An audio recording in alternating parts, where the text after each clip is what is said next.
Salut à tous, c'est encore moi, Patrick Duval. Je vous rappelle que sur ma chaîne, je parle de tout ce qu'on peut faire soi-même.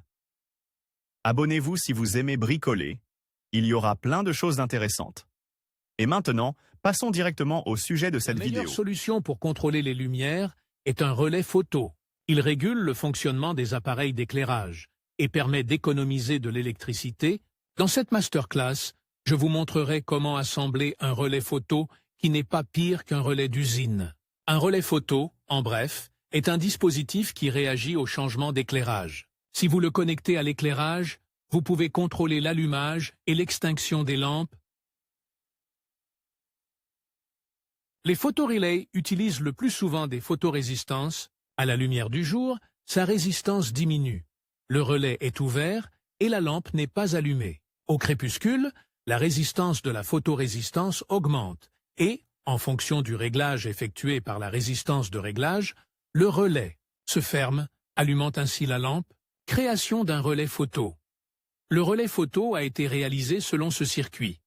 Sur la carte, j'ai décidé de ne placer qu'un régulateur. De tension 7,5, son utilisation n'est pas nécessaire et il peut être remplacé par un autre 78πCX et le capteur lui-même qui comprend une puce LM358, amplificateur opérationnel en mode comparateur, une photorésistance, une résistance d'accord et le câblage pour eux.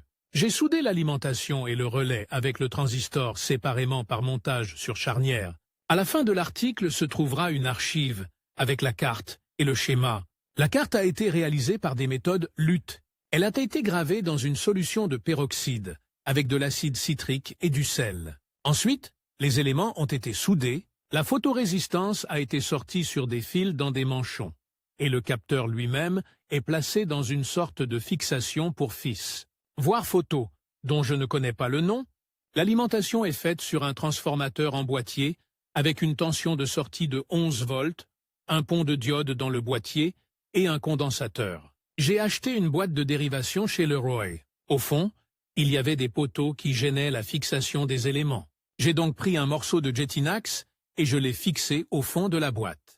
La carte avec le capteur a été fixée sur une vis et l'alimentation avec le relais a été fixée sur des attaches. J'ai acheté des connecteurs Wago pour faciliter la connexion de l'alimentation et de la charge contrôlée. À propos de l'appareil, ce photorécepteur utilise l'hystérésis pour éviter le scintillement de la lampe au lever et au coucher du soleil.